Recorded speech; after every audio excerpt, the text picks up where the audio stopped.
Hi hello friends, ಎಲ್ರಿಗೂ ನಮಸ್ಕಾರ. Not just ಸ್ಪೈಸಸ್ಗೆ ಎಲ್ರಿಗೂ ಸ್ವಾಗತ. ಇವತ್ತಿನ ಸಂಚಿಕೆಯಲ್ಲಿ ಒಂದೇ ರೀತಿಯ ಮಸಾಲೆಯಿಂದ ಪುಲಾವ್ ಹಾಗೂ ಕೂರ್ಮಾವನ್ನು ಯಾವ ರೀತಿ ಮಾಡೋದು ನೋಡೋಣ. 1 ಕಪ್ನಷ್ಟು ಬಾಸ್ಮತಿ ರೈಸನ್ನು ನಾನು ತೊಳೆದು ಒಂದು ಕಡೆ ಇಟ್ಬಿಟ್ಟಿದ್ದೇನೆ.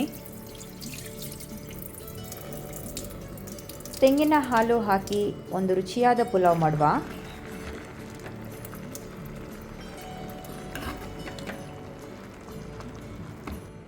ಒಂದು ದೊಡ್ಡ ಈರುಳ್ಳಿ ಹೆಚ್ಚಿಟ್ಟಿದ್ದೇನೆ. ಖಾರಕ್ಕನುಸಾರವಾಗಿ ಹಸಿಮೆಣಸಿನಕಾಯಿ, ಬೆಳ್ಳುಳ್ಳಿ ಗಡ್ಡೆ, ಶುಂಠಿ, ಕೊತ್ತಂಬರಿ ಸೊಪ್ಪು ಹಾಗೂ ತರಕಾರಿಯಲ್ಲಿ ಮಶ್ರೂಮನ್ನು ತೆಗೆದುಕೊಂಡಿದ್ದೇನೆ.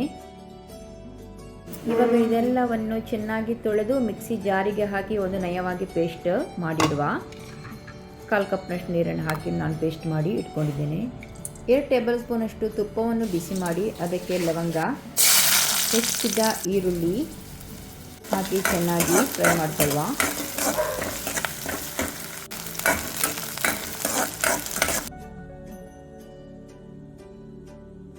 ಫ್ರೈ ಆದಮೇಲೆ ಕರಿದಿಟ್ಟ ಮಸಾಲೆಯನ್ನು ಕೂಡ ಹಾಕಿದ ಪುನಃ 2 ನಿಮಿಷದಷ್ಟು ಫ್ರೈ ಮಾಡ್ಕೊಳ್ಳುವ. ಈಗ ಕಾಯಿ ರಸ ತೆಗೆಯುವ ಫ್ರೆಂಡ್ಸ್. 1 ಕಪ್ ಅಕ್ಕಿಗೆ ನಾನು 2 ಕಪ್ನಷ್ಟು ಕಾಯಿ ರಸವನ್ನು ತೆಗೆದುಕೊಂಡಿದ್ದೇನೆ.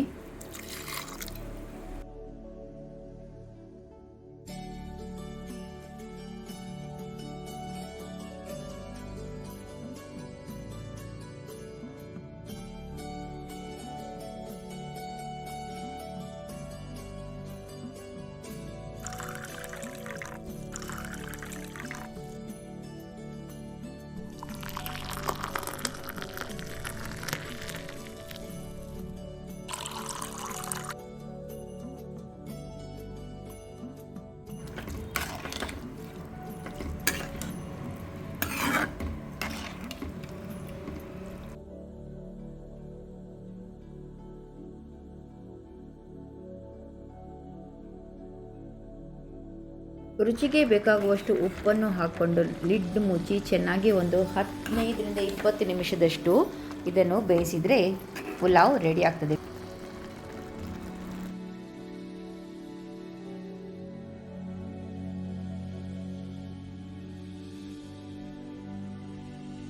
ಅದೇ ಗ್ರೀನ್ ಮಸಾಲವನ್ನು ಯೂಸ್ ಮಾಡಿ ನಾವೊಂದು ಕೂರ್ಮ ಮಾಡುವ. ಇದಕ್ಕೆ ನಾನು ಬಿಳಿ ಕಡಲೆಯನ್ನು 8 ಗಂಟೆಯಷ್ಟು ನೆನೆಸಾಕಿದ್ದೇನೆ. ಇದನ್ನೀಗ ಚೆನ್ನಾಗಿ ಪ್ರೆಷರ್ ಕುಕ್ ಮಾಡುವ. ಅದೇ ರೀತಿ ಒಂದು ಮಸಾಲೆಯನ್ನು ಮಾಡ್ತಾ ಇದ್ದೇನೆ. ಕೊತ್ತಂಬರಿ ಸೊಪ್ಪು, ಶುಂಠಿ, ಬೆಳ್ಳುಳ್ಳಿ, ಇಲ್ಲಿ ನಾನು ಈರುಳ್ಳಿ ಕೂಡ ಗ್ರೈಂಡ್ ಮಾಡ್ತಾ ಇದ್ದೇನೆ ಫ್ರೆಂಡ್ಸ್. ಬೇಡದಿದ್ದರೆ ನೀವು ಫ್ರೈ ಕೂಡ ಮಾಡಬಹುದು.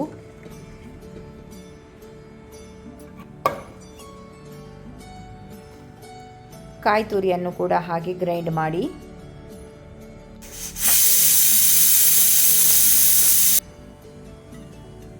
ಎರಡು ಟೇಬಲ್ ಸ್ಪೂನಷ್ಟು ತುಪ್ಪವನ್ನು ಬಿಸಿ ಮಾಡಿ ಅದರಲ್ಲಿ ಲವಂಗ,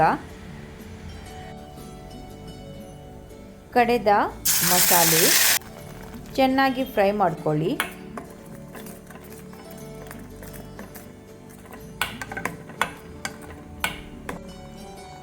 ರುಚಿಗೆ ಬೇಕಾಗುವಷ್ಟು ಉಪ್ಪು ಹಾಗೂ ಬೇಯಿಸಿದ ಕಡಲೆ.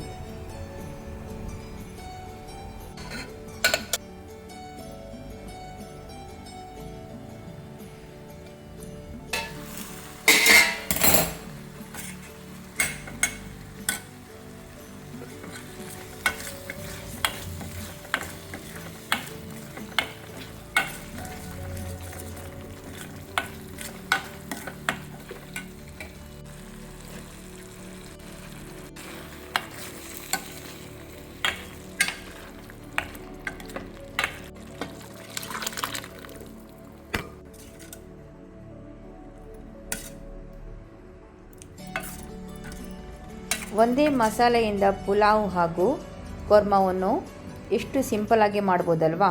ನೀವು ಕೂಡ ಒಮ್ಮೆ ಮನೆಯಲ್ಲಿ ಟ್ರೈ ಮಾಡಿ ರೆಸಿಪೀಸನ್ನು ಶೇರ್ ಮಾಡಲು ಮಾತ್ರ ಮರೆಯದಿರಿ ಫ್ರೆಂಡ್ಸ್.